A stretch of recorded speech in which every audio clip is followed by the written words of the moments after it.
Comfortable. ഇപ്പോൾ മന്ത്രി P Rajeev മാധ്യമങ്ങളോട് തത്സമയ ദൃശ്യം ഒരു 50-ലധികം ഇൻവെസ്റ്റേഴ്സുമായിട്ട് 1-to-1 യോഗങ്ങൾ നടത്തിയിട്ടുണ്ട്. ചില പ്രധാനപ്പെട്ട EOEകൾ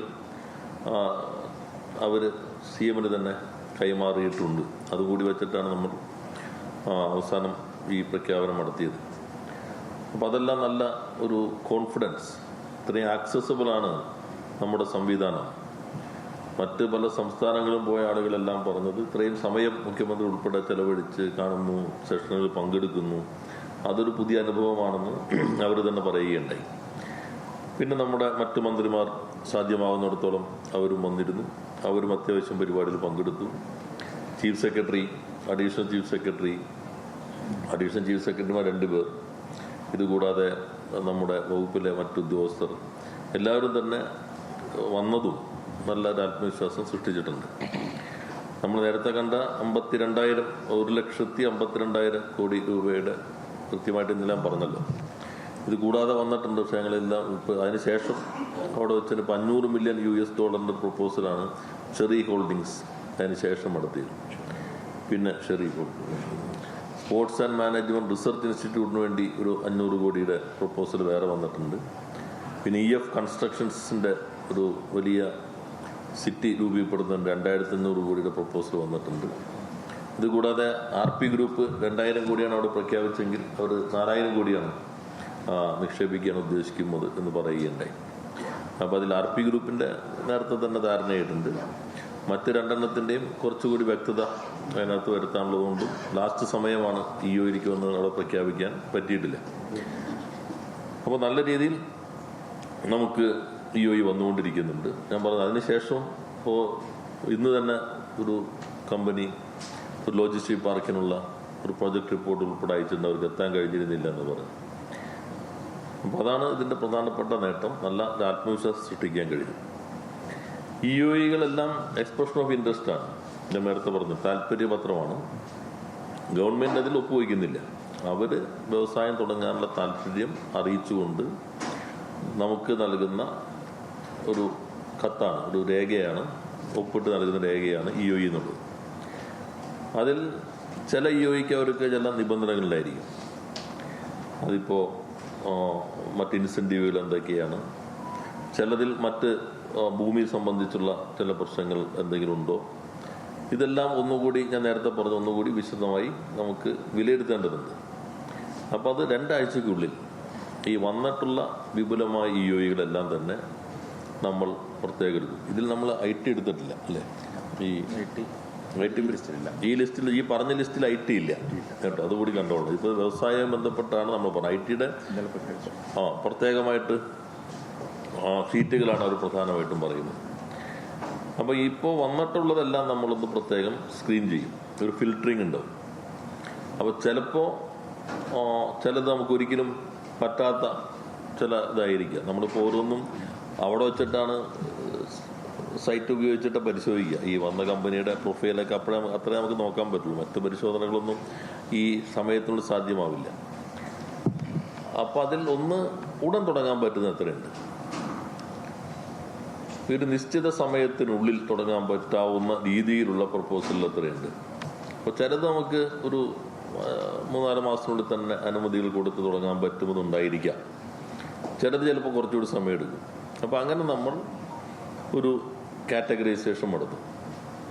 പിന്നെ വന്നിട്ടുള്ള പ്രൊജക്റ്റുകൾ ഇപ്പോൾ IT ബന്ധപ്പെട്ടെല്ലാം ആ വകുപ്പുമായി ബന്ധപ്പെട്ടാണ് പോകുന്നത്.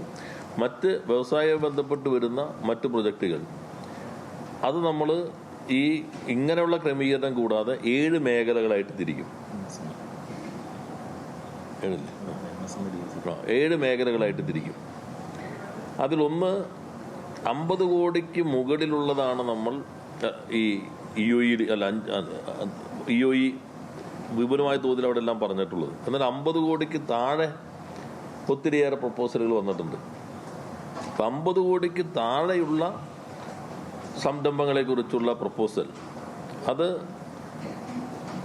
Directorate of industries Shri Meer മുഹമ്മദിൻ്റെ നേതൃത്വത്തിൽ അവർ പ്രത്യേക ടീമിനോട് രൂപീകരിക്കും.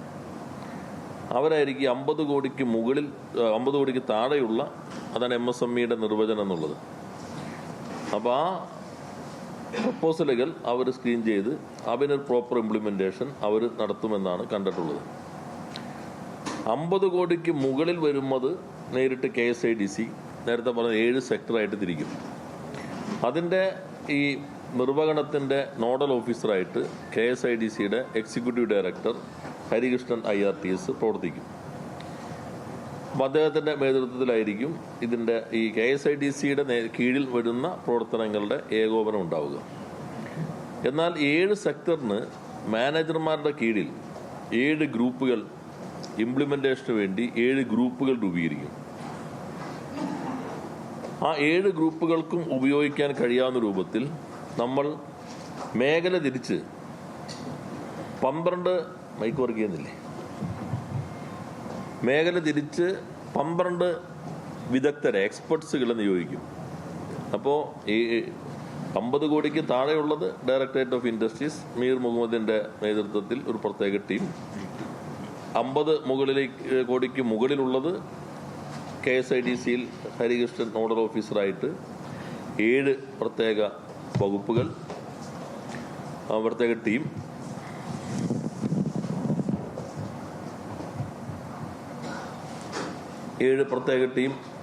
പ്രവർത്തിക്കും. 12 വിദഗ്ധരുണ്ടാവും.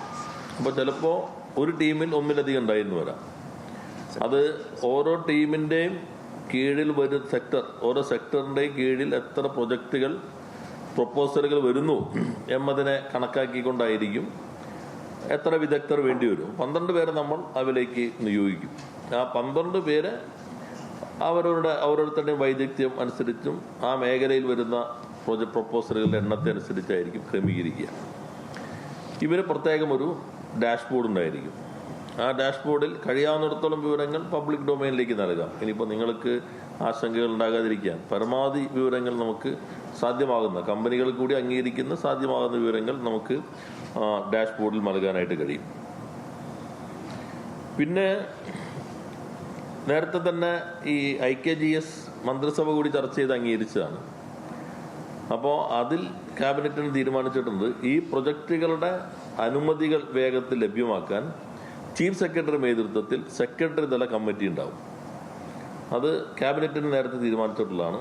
ആ കമ്മിറ്റി അനുമതികൾ വേഗത്തിൽ നൽകുന്നതിന് വേണ്ടി ആവശ്യമായ പ്രവർത്തനങ്ങൾക്ക് അവരായിരിക്കും ഏകോപനം നടത്തുക. ആ കമ്മിറ്റി ഓരോന്നും പരിശോധിച്ച് പ്രത്യേക രീതിയിൽ തന്നെ ഈ കാര്യങ്ങൾ മുന്നോട്ട് കൊണ്ടുപോകാൻ കഴിയും. പിന്നൊന്ന്, ഇപ്പോൾ നമ്മളൊരു ആപ്പ് ഡെവലപ്പ് ചെയ്തിട്ടുണ്ട്. ഇതിലൊരു കാര്യം ശ്രദ്ധിക്കേണ്ടത്, ഞങ്ങൾ ഈ പറയുന്ന ഇൻവെസ്റ്റ്മെൻറ്റുകൾ അല്ലാതെയുള്ള ഇൻവെസ്റ്റ്മെൻറ്റുകളും അവിടെ നമ്മൾ ഫെസിലിറ്റേറ്റ് ചെയ്തതിൻ്റെ ഭാഗമായി സംഭവിച്ചിട്ടുണ്ട്. ഇപ്പോൾ വിയറ്റ്നാമുമായിട്ട് MOU ഒപ്പുവെച്ചിട്ട് ചില കമ്പനികൾ. ആഗോള നിക്ഷേപ സംഗമം വലിയ വിജയമാണ് എന്നാണ് മന്ത്രി P. രാജീവ് ഇപ്പോൾ വ്യക്തമാക്കുന്നത്. അതിൽ ഒരുപാട് നിക്ഷേപങ്ങൾ ഉണ്ടായി, ഇപ്പോഴും പുതിയ നിക്ഷേപങ്ങൾ അതിലേക്ക് വരുന്നു എന്നുള്ളതും മന്ത്രി പറയുന്നു. അതുപോലെ തന്നെ മുഖ്യമന്ത്രി 4 റൗണ്ട് ടേബിൾ ചർച്ചകളിൽ പങ്കെടുത്തു എന്നും ഇനിയും പട്ടിക കൂടും, അന്തിമ പട്ടികയും തുകയും ഉയരും എന്നുമാണ് പറയുന്നത്. എന്തായാലും സംഗമം വലിയ തരത്തിൽ വിജയമായിരുന്നു എന്ന് തന്നെയാണ് മന്ത്രി ഇപ്പോൾ മാധ്യമങ്ങളോട് വ്യക്തമാക്കുന്നത്.